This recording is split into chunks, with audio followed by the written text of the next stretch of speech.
네, 안녕하십니까. 안녕하세요. 네, 오늘은 마이크를 꼭 켜려고요. 요거. 네. 자, 네, 오늘 수업식 끝나는 시간은 언제냐면 5시 반 정도 끝나려고 생각합니다. 네. 자, 그러면 이제 테마 18번이죠. 네. 자, 목적에 대해서 쓰고 있는데 한번 다시 암기해보죠. 공인중개사법의 목적은 뭐냐, 그죠? 공인중개사법의 목적은 사업 전에 경건해야 되겠다, 이렇게. 아니, 엊그제 저희 집사람이 착하게 살아야 되겠다, 그런 얘기를 하더라고요. 근데 이제 그 이유를 이제 들어보니까 사람은 전생이 있다는 거예요, 전생. 교회 다니는 사람 이거 믿어도 되는지 모르겠어요. 하여간 전생이 있는데 이제 이 세상에서 다시 만나는 사람들 있잖아요. 부부라든지 뭐 부모 자식 간이라든지 심지어는 여러분하고 저하고도 마찬가지. 그러니까 과거에 연이 있었다는 거죠. 근데 이제 그때 과거에 좋은 인연으로 여기 만나면 서로 좋은 감정이 된대요. 근데 과거에 전생에서 이게 왼수지간이었다 그러면 현생에 와서도 그 감정이 안 좋대요. 그러니까 과거에 전생에서 예를 들어서 저희 집사람이 못된 짓을 했어. 그러면 이 생에 와가지고 그 당한 사람 있죠? 그 사람이 저희 집사람한테 해코지한다. 뭐 이런 거예요. 인과응보다. 그걸 전생에 대한 뭐 이렇게 TV 프로 이런 걸 봤나 봐요. 그걸 보더니만 갑자기 정신 차려가지고 착하게 살아야 되겠다. 이 생에 살 때 만약에 누구한테 잘못을 하면 다음 생에 태어날 때 이제 혹시 그 사람한테 해코지 당한다. 뭐 그런 것 때문에. 네. 자, 그래서 사업 전에는 경건해야 되겠다. 공인중개사법의 목적이에요. 그래서 공인중개사의 업무에 관한 사항을 정해서 첫 번째 목적. 그다음에 그 전문성을 제고하고 전문성 높이고. 그다음에 세 번째 목적은 뒤에 겁니다. 요거 세 번째 목적. 중개업을 건전하게 육성해서 건전하게 육성. 이 공인중개사의 업무가 뭐죠? 요걸 생각하셔야 돼. 공인중개사의 업무가 중개업이다. 그러니까 이 중개업을 건전하게 육성한다. 그래서 최종적으로 뭐 하려고 하는 겁니까? 국민경제 이바지함. 이게 첫 번째 목적이고. 자, 그 다음에 거래 신고 등에 관한 법의 목적은 우리 암기할 때 거래 신고는 건투 경찰에게 이렇게. 그래서 거래 신고 및 허가에 관한 사항을 정해서 여기 첫 번째 목적. 그 다음에 건전한. 그 다음에 세 번째 목적이 투명한 부동산 거래 질서를 확립해서. 경찰하면 떠올릴 게 거래 질서입니다. 거래 질서를 확립한다. 어떤 질서냐 그러면 부동산 거래 질서를 확립한다. 그죠? 그래서 최종적으로는 국민경제의 이바지함. 그러니까 국민경제 보탬이 되겠다고 하는 것이 여기도 나오고 여기도 나오고 요것만 공통됩니다. 요것만. 나머지는 같은 게 하나도 없어요. 네, 그래서 암기를 2개 해주시고 목적에 대해서 최근에 보면 거의 안 나와요. 안 나오는데 이제 나올 때가 되지 않았는가 그런 생각을 해요. 그래서 테마 18번에 나와 있는 목적 2가지는 꼭 암기를 해주시고요. 그 다음에 테마 19번 가시겠습니다. 19번인데 중개하고 중개업이 있어요. 그런데 이제 거기서는 다른 것보다 중개는 3가지 요건을 갖춰야 됩니다. 3조에 써져 있는 중개 대상물에 대해서 거래 당사자 간의 매매 교환 임대차 그 밖에 권리의 득실 변경에 관한 행위를 알선하는 것 소개시키는 것이 이제 중개가 됩니다. 이 중개란 거 하고 그 다음에 중개업이라고 하는 것은 같은 말이 아니고 구별하셔야 되고 여기는 4가지 조건 갖춰야 됩니다. 의뢰를 받고요. 일정한 보수를 받고 자 중개활동 하는 것을 영업적으로 했을 때 이것을 뭐라고 부르냐면 중개업이다. 이렇게. 아무래도 2개 구별할 때 이제 주의하시는데 중개업 쪽이 훨씬 중요합니다. 둘 중에서도. 이쪽을 주로 보시고 판례도 많고 그래요. 그래서 두 번째 박스에서 보시면 1번. 영업적으로 해야 될 건데 영업적으로 하지 않고 만약에 우연히 한 건 했다. 그랬을 때는 한 건 했을 때는 중개업이 될 수가 없다. 이런 얘기입니다. 계속 반복성이 있어야 되는 거니까. 영업적으로 해야 되니까. 자, 그런데 우연히 했을 때는 중개업은 안 되지만 핵심적인 것은 우연히 했는데 보수에 대해서 지급하기로 약정을 했다. 그러면 그 지급 약정은 과다하지 않다면 뭐예요? 무효로 볼 것은 아니다. 유효다. 이런 얘기요. 아주 중요한 판례입니다. 우연히 했을 때도 보수를 갖다가 받기로 했다면 적법하게 받을 수 있다. 요거 중요합니다. 그 다음에 이제 보수를 현실적으로 받았을 때 중개업이 되는 거니까 만약에 보수를 받지 않으면 그때는 중개업이 될 수가 없다. 특히 여기서 중요한 것은 보수를 갖다가 달라고 요구했고 보수를 받기로 약속했다. 그 자체만 갖고는 받은 게 아니어서 중개업이 될 수가 없다. 이것이 또 중요하죠. 그게 이제 2번입니다. 2번. 3번, 4번 요것은 이제 넘어가겠습니다. 그 다음에 개업 공인중개사하고 밑에 있는 공인중개사는 구별돼야 되죠. 또. 그래서 자, 개업 공인중개사입니다. 그러면 개공료 이 법에 의해서 공인중개사 자격을 취득한 자가 아니고 개업 공인중개사는 중개사무소에 개설 등록한 자를 개공이라고 부른다. 3번. 세 번째 박스. 근데 이제 공인중개사는 어떤 사람을 공인중개사라고 불러요? 이 법에 의해서 공인중개사 자격을 취득한 자. 두 개가 같지 않죠? 구별하셔야 됩니다. 그 다음에 이제 소공과 중개 모조원 중에서요. 자, 소공에 대해서는 세 가지를 갖다가 묻습니다. 소공은 개업 공인중개사에 소속된 사람인데요. 고용인중에 보면 자격증을 가지고 밑에서 일을 도와주는 사람은 소공에 들어가고 즉 공인중개사로서 이 말이 꼭 들어가야 됩니다. 그 다음에 중개 업무를 수행하거나 그 다음에 개업 공인중개사의 중개 업무를 보조하는 사람을 말한다. 요게 소공의 개념이에요. 그래서 소공은 공인중개사로서 이 말이 꼭 들어가야 되고 그 다음에 중개 업무를 수행하거나 이 말도 꼭 있어야 되겠다. 그죠? 그런 얘기가 되겠습니다. 근데 가로 안에 보시면 자격증을 갖고 있는 사람 중에 법인의 임원이 있을 거 아닙니까? 또는 사원이 있잖아요. 그런 사람 중에 증을 갖고 있다 그러면 그 사람은 어디에 포함되고요? 소공에 포함된다. 가로 안에 있는 내용이 요거죠? 잘 물어봅니다. 자격증이 없는 사람은요. 써있지 않지만 뭐요? 보조원이다. 보조원 이렇게. 자, 그렇게 이제 해석이 되는 겁니다. 그 다음에 이제 제일 끝에 보조원은 어떤 얘기하냐? 보조원은 공인중개사가 아닌 사람이죠. 자격증이 없는 사람입니다. 그래서 이 중개보조원은 어떤 일을 하는 사람이냐? 중개 업무를 못 보죠? 어떤 일만 하는 사람이요? 단순히 보조 업무만 보는 사람이다. 보조 업무의 예가 뭐죠? 거기 보니까 그죠? 현장 안내, 일반 서무. 현장 안내하고 일반 서무를 잘 물어봐요. 그러니까 요런 것이 보조 활동이다. 계약 작성 들어가면 안 됩니다. 여기를 잘 물어보니까 확인 설명 그러면 안 됩니다.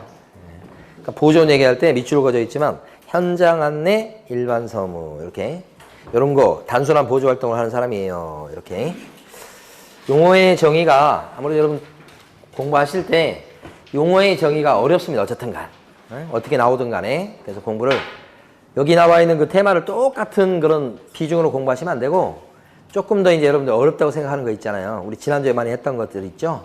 뭐 거래 신고 제도라든지 경매라든지 그런 것들 보통 일반적으로 휴표업이나 인장 이런 건 많이 아세요. 그런 건 뭐 한 번 볼 때 경매나 공매 이런 거 막 이런 것들은 막 3번, 4번 보셔야 된다고. 강약을 둬서 공부하셔야 돼요. 용어의 정의도 조금 세게 공부할 부분이다. 그죠? 그리고 문제를 푸셔서 제대로 알고 있는가를 꼭 확인하는 습관을 하시고 이거. 자, 그 다음에 중개 대상물은 요것은 여러분이 많이 이게 좀 뭐 거의 맞추십니다. 그래서 이건 간단히 볼 텐데 그 중에서 관심을 가는 건 첫 번째 박스에 2번에 보시면 아파트 분양권은 장래 건물이죠. 그래서 중개상물 됩니다. 동호수가 특정되어 있는 거. 그렇지만 철거민 입주권 이렇게 돼 있잖아요. 얘는 호수가 특정되어 있지 않죠. 분양 신청할 자격만 갖고 있는 거니까 장래 건물에 해당되지 않습니다. 그래서 이건 중개상물 될 수가 없어요. 이렇게 밑에 있는 명인 방법을 갖춘 20개 집단은 등기 안 돼 있습니다만은 되는 거고요. 중개상물. 가식의 수목은 어떻습니까? 동산에 불과하죠? 옮겨 심으려고 일시적으로 심어놓은 거 이것은 중개사물 될 수가 없고 자 옆에 남아있는 세차장 구조물도 안 되는 거죠. 그 다음에 밑에 보시면 박스 밑에 삼각형 표시 중에서 광업재단과 광업권 이런 거 실수하시면 안 돼요. 광업재단이 됐을 때 중개사물 되는 거고 광업권은요. 박스 밑에 삼각형 표시 광업권 안 되죠? 그건 이제 주의하시고 상가 권리금도 중개사물 안 되죠 옆에. 예, 그 다음에 영업용 건물 시설이나 비품 등 그 다음에 거래처 그 다음에 영업상의 노하우 점포 위치에 따른 이점 그 다음에 마지막에 대토권까지 다 안 되는 것들입니다. 예, 그거 보시면 되고요. 아직까지 시험에 안 나왔습니다만은 두 번째 박스에서요 요거 보죠. 사도 그 다음에 개인 소유의 하천 있을 수 있거든요. 중개사물 될 수가 있다. 예? 아직 안 나왔지만 대비하시고요. 사유하천도 될 수 있어요. 개인 거니까 될 수 있습니다. 개인 거. 두 번째 박스 1번. 찾으셨죠? 네. 자, 그 다음에 나머지는 뭐 넘어가겠습니다. 중개상물은 수험생분들이 대부분 많이 맞추셔요. 네, 어렵지 않은 부분이고. 자, 테마 21번 가시겠습니다. 테마 21번에서는 핵심적 내용이 뭐냐 그러면 거기 세 번째 박스에 있는 그거예요. 정책심의위원회 아시겠죠? 정책심의위원회가 핵심이다. 정책심의위원회는 정책이니까 어디에 둘 수 있다? 국토부에다가 둘 수 있다. 아시죠? 둔다가 아니고 둘 수 있다. 이때는 4, 7, 11이니까 위원장 포함해서 7명 이상 11명 이내로 구성하고 위원장은 누가 됩니까? 1차관. 근데 핵심적인 건 조금 주의할 건 뭐냐면 요 위원들은 누가 위촉하죠? 위원 임명은 누가 합니까? 국장이 임명합니다. 현실적으로 뭐 경희대 교수 이런 사람들이 돼요. 원로 교수들이. 그래서 이제 임명하는 사람은 누구냐? 국장이 임명하다는 거. 위원장은 1차관. 위원 임명은요? 국장이. 아시겠죠? 그거 주의하시고. 임기 2년이고 그 다음에 정책심의위원회에서 심의하는 거 뭐가 있냐 그러면 정책 손 좀 보시오. 이렇게 네 가지다. 정책 손 좀 보시오. 손해배상 책임 보장에 관한 사항. 또요. 보수 변경. C가 뭐죠? 시험제도. 지금 5번 보고 있습니다. 5번. 시험제도. 그 다음에 뭐요? 중개업의 육성. 이렇게 되죠. 지금 세 번째 박스 보고 있다고 하나씩 다 보는 게 아니에요. 다른 데 보고 있으면 안 되는데 세 번째 박스 중에서 1번, 2번, 3번, 4번, 5번까지 가 있는 거예요. 지금 벌써. 네 가지. 정책 손 좀 보시오. 그다음에 요 중에서 이제 다만 요거 세 번째 시험과 관련해서는 정책심의위원회에서 땅땅땅 결정을 하면 요거 부분에 대해서는 시도의사가 어떻게 되죠? 무조건 뭐요? 따라야 된다. 무조건 따르게 돼 있죠? 시험제도 이렇게 되죠. 자, 그 다음에 이제 또 넘어갑니다. 밑에 보시면 6번 보시면요.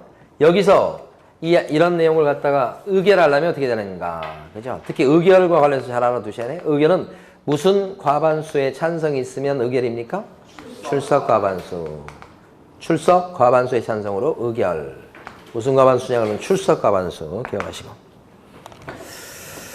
자, 그 다음에 이제 제일 밑에 보시면 자격증 양도대여가 또 있습니다. 제일 밑에 양도대여 보시면 증을 빌려준 거냐 아니냐 이거 판단할 때는 어떻게 판단하냐면 누구 이름이 적혀 있고 누구 도장이 찍혀 있냐는 외관이나 형식에 따라서 판단할 것이 아니라 실질적으로 중개 업무를 누가 받냐. 그죠? 실질적으로 계약서를 누가 써줬냐 가지고 판단해야 되겠죠? 네, 그것이 1번입니다. 1번 판례, 가장 기본이 되는 판례. 따라서 2번 보면 무자격자가 경영에 참여해서 돈 벌어가게 했다고 하더라도 잘 읽으시면 무자격자로 하여금 공인중개사의 업무를 수행하도록 한 적이 없어요. 그러면 당연히 대여가 아니다. 그죠? 나가서 3번이 좀 어려운데 공인중개사가 자신의 인감도장을 계약서에 날인했다고 했어요. 그런데 실질적으로 무자격자로 하여금 공인중개사의 업무를 수행하도록 했습니다. 그러니까 자기의 도장을 누르긴 눌렀어요. 그러니까 도장이 지금 공인중개사 도장이 찍혀 있죠. 그런데 그건 도장이 찍혀 있어도 그런 외관이나 형식이 중요한 게 아니죠. 실질적으로 계약서를 누가 써줬냐 가지고 판단한다고 그랬잖아요. 그러니까 뒤에 보니까 공인중개사의 업무를 무자격자로 하여금 수행하도록 했다면 뭐죠? 대여다. 그죠? 판례. 자, 그 다음에 22번. 등록 기준입니다.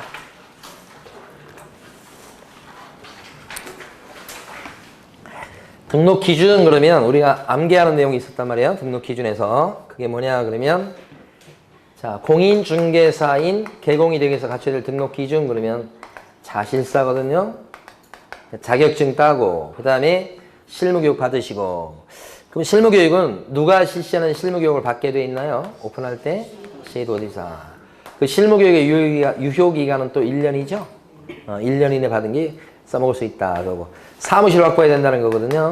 역시 핵심은 사무실입니다. 거기 3번 보시면 원칙은 건축물 대장에 기재된 건물에 사무실을 확보해야 됩니다. 건축물 대장에 올라 있어야 됩니다. 그게 원칙. 자, 그런데 예외가 있다는 거 조심하셔야 돼. 건축물 대장에 기재되기 전에 건물도 쓸 수 있다. 어떤 경우냐면 자, 건물이 사용 승인 받았거나 준공인가 받았거나 준공검사 받았다. 준공검사를 필했다. 그러면 대장이 아직 만들어지기 전에 건물일지라도 예외적으로 쓸 수가 있다. 그죠?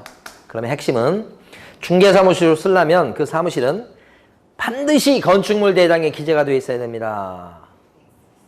XG. 예? 그죠? 대장에 등재되어 있지 않는 것도 예외적으로 쓸 수 있는 경우가 있다는 거, 예, 그거 꼭 기억하시고. 그 다음에 이제, 그러다 보니까 가로 1번 보시면, 건축물 대장에 올라와 있어야 되니까, 가건물이다. 가설 건축물요. 무허가 건물이다. 그랬을 때는, 가설 건물이나 또는 무허가 건물일 때는, 거기다 중개사무실을 오픈할 수가 없다. 이런 뜻이 가로 1번이죠. 그렇지만, 건축물 대장만 만들어져 있다고 하면, 원칙적으로, 혹시 미등기 건물일지라도 중개사무실로 쓸 수는 있다. 꼭 보존 등기가 되어 있을 걸 요구하는 건 아니죠. 그런 얘기가 가로 1번. 그 다음에 사무실을 확보할 때 방법은 소유든 전세든 임대차든 특히 뭐예요? 공짜로 빌려 쓰는 사용대차든 뭐든지 좋다. 이제 꼭 임차해야 되는 건 아니고. 그 다음에 이 사무실로 쓰는 건축물의 그 공간은 용도가 맞아야 되겠다. 둘 중에 하나죠. 원래는 제2종 근생에 들어가거나 또 하나는 뭐예요? 일반 업무시설에 들어가거나 둘 중에 하나에 들어가야 됩니다. 2종 근생 아니면 일반 업무시설 이렇게. 근데 이제 거기까지 나올지는 모르겠습니다만은 1종 근생에 해당하는 건물 1종 근생 제1종 근생은 원래는 중개사무실 오픈 못하는데 다만 바닥 면적의 합계가 30제곱미터 미만일 때 그때는 예외적으로 중개사무실 여기도 오픈할 수 있죠? 자, 거기까지 봤고. 사실은 이제 등록 기준 중에서 오른쪽에 밑에 나와 있는 법인인 개업공인중개사의 등록 기준, 그것이 더 중요하죠. 등록 기준은 어렵지 않은데 매년 한 문제씩이에요. 자, 법인인 개업공인중개사가 되기 위해서는 어떤 요건을 갖춰야 되느냐 따져보면 자, 자실사, 5회조, 그 다음에 14마 이렇게 됩니다. 자격증 따야 됩니다. 그죠? 그 자격증은 일단 기본적으로 법인에 누가 있어야 됩니까? 대표자. 자, 두 번째 박스가 훨씬 중요합니다. 대표자가 있어야 되는데 자, 그거 말고 대표자 빼고서 어느 정도나 증이 있어야 됩니까? 3분의 1 이상. 그죠? 근데 이때 3분의 1 이상 따질 때는 대표자 포함이요? 제외요? 대표자 제외. 그죠? 그러니까 제외하고 3분의 1 이상. 제외란 말 중요합니다. 그래서 기억하실 때 이 제외 때문에 제3날, 날일 해서요. 제3날, 이렇게. 제3날 기억하시고. 1번 중요합니다. 그러니까 자격증이 없어도 임원 될 수 있는 경우가 있어요. 자, 근데 실무교육을 또 받으셔야 된다. 누가 받습니까? 임원사원 전원이 받습니다. 그러니까 이때는 자격증이 없는 임원도 실무교육을 받아야 되겠다. 이런 얘기죠. 그 다음에 사무실을 확보해야 되는 것은 방금 전에 봤던 내용은 똑같고요. 그 다음에 요것도 첫 번째가 중요하고요. 사실은 첫 번째가 중요하고 그 다음에 또 중요도를 따지면 요 네 번째가 중요합니다. 네 번째 보시면 자본금 5천만 원 이상의 상법상 회사. 그죠? 아니면 어디에 들어가야 됩니까? 협동조합. 그러니까 요게 지금 요건을 크게 두 덩어리예요. 자본금이 얼마 이상 돼야 돼요? 5천만 원 이상. 동시에 상법상 회사에 들어가든지 상법상 회사 또는 뭐요? 협동조합. 요게 뭡니까? 요게 선택사항이에요. 선택사항. 요거 또는 요거니까 자본금이 5천만 원 이상이다 그러면 상법상 회사도 등록이 되고 협동조합도 등록이 된다 이 뜻이에요. 그러니까 법인인 개업공인회사로 등록하려면 자본금 5천만 원 이상의 상법상 회사이어야 된다 반드시. OX 요것 때문에 X. 그죠? 선택사항이니까 요래도 되고 요래도 되는 거니까 언제나 그거 대비하셔야 됩니다. 지금 1번, 요 4번 첫 번째고 네 번째가 중요해요. 그리고 또 한 가지 늘상 출제가는 이 협동조합에는 사회적 협동조합은 포함입니까? 제외입니까? 사회적 협동조합은 제외. 가만히 보니까 여기 보니까 제외가 맞네요. 제외. 대표자 제외. 사회적 협동조합 제외. 가설 건축물 대장 제외. 가건물 제외. 조문에 그렇게 세 군데가 나옵니다. 근데 등록 기준에서는 제외가 이렇게 세 군데가 나와요. 가설 건축물 대장은 제외. 그 다음에 여기 보면 대표자 제외. 여기 가면 사회적 협동조합은 또 제외. 이렇게 세 군데가 나옵니다. 등록 기준에서. 그 다음에 5번은 14조 암기하셔야 돼. 14조에 나와 있는 7가지만 할 목적으로 설립돼야 되겠습니다. 그랬을 때 이제 됐고요. 밑에 보면 구비서류를 정해놓은 게 있는데 구비서류 보시면 요거 관련돼 있죠. 구비서류 그러면 어떻게 됩니까? 등록 기준 그러면 자실사 이렇게 되지만 구비서류는 실사. 다만 외국 사람일 때는 하나 늘지요. 그래서 실사결 이렇게 되죠. 한국 사람일 때가 실사 이렇게 되고요. 그래서 구비서류 중에 핵심은 뭐냐면 자격증사본은 알아보게 돼 있으니까 구비서류가 아니고 그죠? 그 다음에 보증 설정 증명서류도 구비서류에 들어가지 않는다. 밑에 써놨죠? 보증 설정 증명서류 X, 자격증사본 X 이렇게 돼 있습니다. 근데 그 밑에 줄을 보면 건축물 대장도 X죠? 왜 그래요? 건축물 대장을 열람할 수 있으니까, 알아볼 수 있으니까. 법인 등기사항 증명서도 구비서류가 아니죠? 왜 그래요? 법인 등기부도 열람할 수 있으니까, 알아볼 수 있으니까 이렇게 됩니다. 자, 구비서류까지 보시고 그 다음에 테마 23번 등록 절차입니다. 등록 절차에서 자 거기 보시면 두 번째 박스에서 보시면요 1번 중요합니다. 공인인증사 또는 법인 아닌 자는 등록 신청할 수 없다. 이 부분 공인인증사하고 법인만 등록 신청할 수 있다는 뜻. 그런데 등록 신청할 수 있는 공인인증사에서 소속 공인인증사는 어떻게 됩니까? 또 제외죠. 제외. 소공 등록 신청 못한다는 뜻입니다. 1번 중요합니다. 그 다음에 3번 등록 신청할 때 수수료 내지요. 수수료 요금 뭘로 정합니까? 국토부령 아니고 국토부 장관이 정하는 것도 아니고 시도 조례도 아니고 시군구 조례 같은 말로 다시 뭐요? 다른 말로 지방자치단체 조례 그거 주의하시고 그 다음에 5번 종별을 바꾼다 그랬을 때도 다시 등록해야 됩니까? 5번 종별만 바꿔도 공인 개공하다가 법인 개공으로 종류만 바꿔요. 그래도 다시 등록해야지. 그죠? 그게 원칙이죠. 다시 등록 신청서를 제출해야 된다. 그럴 때 이렇게 다시 등록할 때는 기존에 갖고 있던 등록증은 어떻게 해야 됩니까? 적으세요. 등록증 어떻게 한다고요? 반납한다. 여기 나왔었죠. 왜 반납할까요? 종별 바꾸는데 새 등록증 받을 거죠? 그러니까 옛날 등록증은 어떻게 해? 갖다 내버리고 교체한다는 뜻입니다. 그래서 기존의 등록증은 어떻게 한다고요? 반납이라 이렇게. 자, 5번 보시고요. 1번, 3번, 5번 맞습니다. 그 다음에 밑으로 쭉 가시면 등록증 교부 중요합니다. 등록관청은 보증 설정 해놨냐 안 해놨냐 요것을 갖다가 확인하고 등록증을 어떻게 준다고요? 지체 없이 교부다. 자, 그 전에 등록의 통지는 언제까지 하지요? 등록의 통지는 7일이네. 등록증 교부는 지체 없이 교부. 아시겠죠? 그거 구별하시고. 자, 제일 마지막에 가시면 박스 있습니다. 암기해 보셔야 돼요, 그거. 협회 통보사항이다. 이렇게 암기했는 거예요. 협회 통보사항. 이렇게. 이건 누가 누구한테 통보하느냐? 등록관청이 통보합니다. 등록관청요. 어디에 통보한다고요? 협회에 통보한다. 이렇게. 협회에다 어떻게 한다고요? 통보. 이렇게. 자. 지금 안 졸고 열심히 하고 있는 거 맞죠? 네. 눈동자를 움직여 보세요.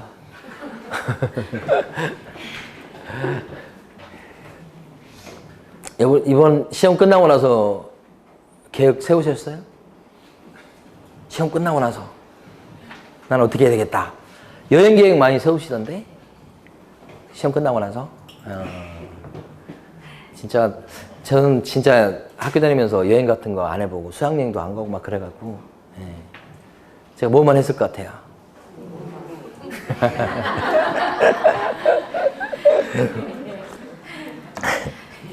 그게 아니라 이렇게 움직이고 이런 걸 싫어해요. 그래서 근데 제가 지금 와서 딱 보니까 저번에 지난 겨울에 제가 우리 애들하고 한 열흘 정도 유럽을 같이 갔다 왔거든요. 그런데 지금 생각하니까 지금 1년 됐어요. 이제 1년 다 돼가는데 제 인생 중에 제일 행복했던 것 같아요. 딱 지나놓고 보니까 가끔씩 보면 그 카프리섬 갔었거든요. 카프리섬. 모르세요? 아시죠? 근데 지금도 그 기억이 막 선명하고 거기서 티셔츠를 하나 샀어. 그 카프리섬 거기서 좀 비싼 것 같긴 한데 샀는데 오늘 아침에 딱 봤는데 그 애기들이 그 티셔츠 있잖아요. 입고 막 잠을 자고 일어나서 이렇게 오는데 그 티셔츠가 딱 눈에 들어오더라고요. 그러면서 카프리 그 섬에서 산 그 티셔츠를 보는 순간에 거기서 사진 찍은 거, 가이드가 얘기한 거, 거기 왔다 갔다 하면서 거기서 막 사람 구경한 거 그대로 생각나더라고. 그래서 너무 진짜 잘 갔다 왔다 생각. 추억으로 사는 것 같아요. 그죠? 네. 올해 꼭 시험 이제 잘 보시고 나서 여행 한번 갔다 오세요. 어디가 됐든 간에. 자, 통보하는 거요. 협회 통보하는 게 6개다. 암기하셔야 되죠. 이분 등은 고행으로 휘었습니다. 고행으로 휘었어요. 이자가 뭐죠? 이전 신고. 협회 통보입니다. 분자는요? 분사무 설치 신고. 협회 통보. 그 다음에 등자는요? 등록 신청해서 등록증을 교부 받았을 때. 협회 통보죠? 고자가 뭐예요? 고용신고. 종자도 있어요. 종료신고. 그죠? 그 다음에 행자는 행정처분을 때렸을 때죠. 행정처분 때렸을 때고요. 그 행정처분이 뭐냐면 2개인데, 하나가 등록 취소, 하나다가 업무정지. 2가지 행정처분을 때렸다. 그러면 협회 통보. 2가지요. 그러니까 요 중에서도 특히 조심할 건 행정처분입니다. 행정처분 중에서 자격정지 같은 건 등록관청이 하는 게 아니죠. 그러니까 이건 통보상에 안 들어갑니다. 과태료 매기는 것은 과태료는 행정처분이 아니에요, 여러분. 그래서 협회 통보상에 들어가지 않습니다. 이것도 협회 통보상 아니고요. 여기를 좀 조심하시고.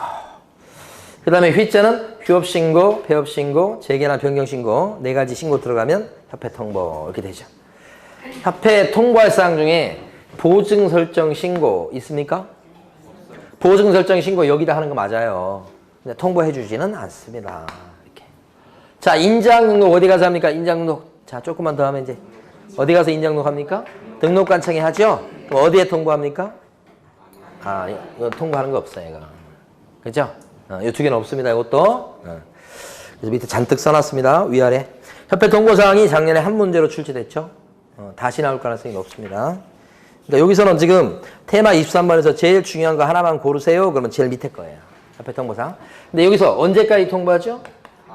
11일이 아니고 다음 달 10일까지. 지체 없이 통보도 아니고 다음 달 10일까지. 이것도 중요합니다. 자, 24번요. 결격사유. 결격사유까지 보고 쉴 거예요. 결격사유 중에서 결격사유에 해당되면 개공이나 보조원이나 소공이나 임원 이런 거 될 수 없는 거죠. 그래서 제한능력자가 결격자다.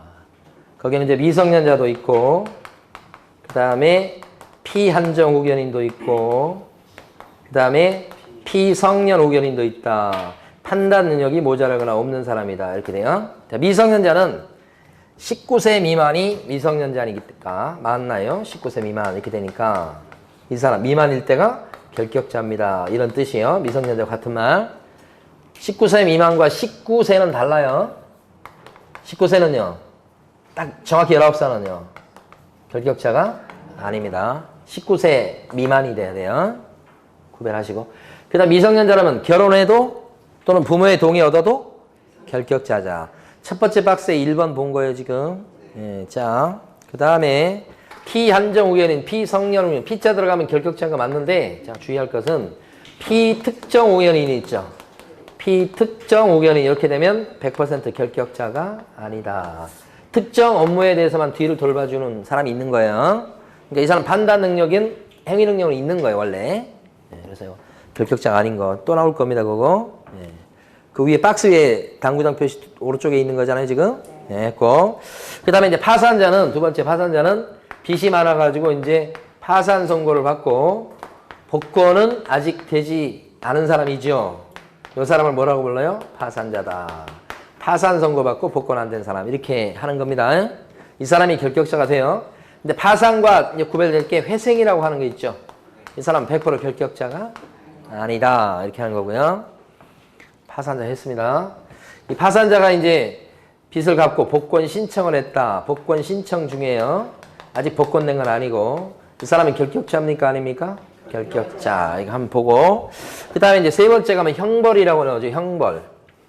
공부하실 때도 결격사유 부분을 많이 보셔야 돼, 또. 수험생들이 어렵게 생각하는 부분이죠. 세 번째가 형벌이죠.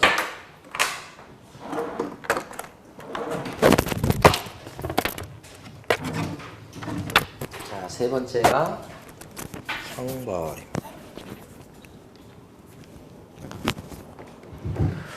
형벌은 일단 원칙적으로 봤을 때 금고 이상의 무거운 벌을 받았을 때 결격자가 된다. 금고 이상의 무거운 형벌을 선고받았을 때 결격자가 된다. 이렇게. 금고 이상. 예. 그래서 이제 금고 이상인데 여기서 부추로 봤을 때 선고유예 해가지고 판사가 봐주는 이런 경우는 선고가 없었기 때문에 100% 결격자가 아니고, 집행유예 같은 경우는 어떻습니까? 선고는 있었던 거죠? 선고가 있어야 되니까. 그래서 집행유예 받은 사람은 집행유예 기간 동안은 결격자입니다. 이렇게 하는 거죠. 요거. 근데 이제 금고 이상의 이런 무거운 벌을 받은 사람은 원칙은 선고받고 집행이 종료가 되거나 아니면 집행을 면제받는 그 순간까지 결격사에 해당이 되고, 그리고 나와서 몇 년 더요? 3년 더 결격자가 됩니다. 이런 뜻입니다. 그러니까 두 번째 박스에서 보시면 1번에 가로 1번 설명드렸고 가로 2번 첫 줄까지 설명드린 거예요, 지금. 집행 종료 또는 집행 면제. 집행 면제에 해당되는 가장 대표적인 게 뭐예요? 특별 사면. 특별 사면 받은 사람은 그때부터 몇 년간 결격자? 3년 동안. 이렇게 되는 거죠. 근데 요때 이제 같이 알아두실 게 특별 사면은 3년 동안 결격자가 되지만 가석방은 좀 달라요. 요게 가석방이죠. 가석방은 형기가 남아있는 거예요. 그러니까 가석방 된 사람은 자녀 형기 지나고 그러면 여기가 된 거예요. 그러니까 몇 년 더 결격자가 됩니까? 3년 더. 이렇게 되고요. 특별 사면 같은 경우는 이렇게 3년만 붙으면 됩니다. 근데 일반 사면 어떻습니까? 이제 일반 사면 더 화끈하죠? 일반 사면 받았다 그러면 죄인이 아닌 게 되고 즉시 석방이 되면서 즉시 결격사에서 어떻게 해요? 벗어나더라. 이게 일반 사면이죠? 예. 자, 근데 이렇게 금고 이상의 무거운 벌을 받았을 때 결격자가 되는 게 원칙이지만 예외적으로 벌금 정도를 받아도 결격자가 되는 경우가 있죠? 예, 이게 바로 중개사법 위반이고 300만 원 이상 벌금. 이때는 3년 동안 결격자가 됩니다. 이렇게 되는 거죠? 어떻게 해요? 예외적으로. 그죠? 벌금 정도지만 결격자 되는 거잖아요. 벌금 정도지만. 중, 3, 벌. 이렇게. 몇 년 동안 결격자? 3년. 이렇게 되죠. 그래서 이제 2번. 두 번째 박스에 2번을 보시면 요게 나왔고, 여기 밑에 보면 삼각형 표시가 있는데, 그 중에서 가장 핵심은 뭐라고 생각되냐면, 거기요. 밑에 삼각형 표시에서 두 번째 줄 끝에 양벌 규정령. 중개사법 50조 양벌 규정에 걸려 들어가지고 양벌 규정령 50조요. 중개사법 조문이에요. 그래서 300만 원 이상 벌금 물었다. 그랬을 때만큼은 결격자가 됩니까? 안 됩니까? 안 됩니다. 이거 핵심이고. 그 밑에 보면 아이고야. 자격 취소 나오죠. 밑에 행정처분 때문에. 그래서 행정처분 받는 바람에 결격자가 되는 게 있어요. 그 중에서 자격 취소다 그러면 자격 취소 받은 사람은 그때부터 3년 동안은 결격자 이렇게 되고요. 자격 정지는요. 3년이 아니고 정지 기간 동안 결격자. 등록 취소는요. 취소된 때부터 3년 동안 결격자 이렇게. 업무 정지는요. 정지 기간 동안 결격자 이렇게 되겠죠. 이렇게 네 가지가 나오죠. 그리고 이제 3번, 4번 중요합니다. 3번에 보면 등록 취소가 되면 3년 동안 결격자가 되는 게 원칙입니다. 이게 원칙. 네, 핵심은 뭐냐? 여기서 핵심은 등록 취소되는 것 중에서 3년의 결격사유 기간에 안 붙는 게 세 가지가 있죠. 어떤 경우에 등록은 잘리는데 3년 안 붙어요? 사기 결혼이다. 사가 뭐예요?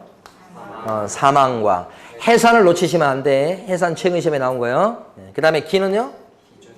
기준미달. 기준미달 때문에 등록 취소됐다. 임등치거든, 임등치. 3년 안 붙습니다. 이거 기출 문제 이것도. 결자는요?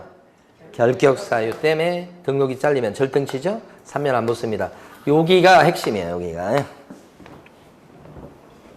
자, 4번에 보면 영업정지 받으면, 자, 이제 정지 받으면 정지기간 동안 결격자가 된 거 맞죠? 근데 여기서 핵심은 밑에 보면 만약에 법인 개공이 업무정지를 당했다. 4개월. 그러면 자, 개업공인중개사가 4개월 동안 결격자가 되고 끝나는 게 아니고 누구도 같이 결격자로 삼아버려요. 법인의 임원이나 사원도 같이 결격자가 되지요. 누구 때문에? 법인 개공이 영업정지 당했기 때문에 여기도 임원 사원도 같이 결격자로 삼는다. 그죠? 여기가 핵심. 그런데 묻는 건 딱 하나입니다. 이 임원은 사유 발생 당시의 임원입니까? 처분 당시의 임원입니까? 이거 아니고 사유 발생 당시다. 맨날 여기 물어보죠. 여기. 그거 보시면 돼요. 그 다음에 제일 밑에 보면 거꾸로 임원 사원에 문제가 있으면 5번은 이거죠. 법인의 임원 사원이 문제가 있으면 법인의 임원이다, 사원이다, 이 사람이 파산 선고 받고 뭐 이래서 결격자가 됐습니다. 그러면 이것 때문에 개업 공인중개사인 법인도 어떻게 됩니까? 결격자. 여기가 문제가 생기면 여기도 같이 결격자가 되는 거죠? 이거 제일 끝에 거. 그 다음에 제일 끝에 그 다이아몬드 표시된 거 2개. 부정행위자는 결격사에 들어갑니까? 시험 부정행위자는 5년간 시험을 못 볼 뿐이죠? 또 한 사람 밑에 보시면 결격자다 그랬을 때도 여기 나온 결격사에 해당되는 사람도 시험은 볼 수 있죠. 제 끝에 거. 이제 잠깐 쉴 건데 제일 마지막 거. 결격자에 해당되는 사람도 시험은 볼 수가 있다. 결격자일지라도요. 다만 유일하게 결격자 중에서 시험까지도 못 보는 사람이 딱 한 명 있는데 자격 취소당한 사람. 그죠? 3년 동안 결격자이면서 동시에 이 사람은 3년 동안 시험 응시도 안 된다. 유일한 사람이죠. 이 사람이 자격 취소된 사람이 제일 끝에 거. 자, 잠깐 눈을 붙이겠습니다.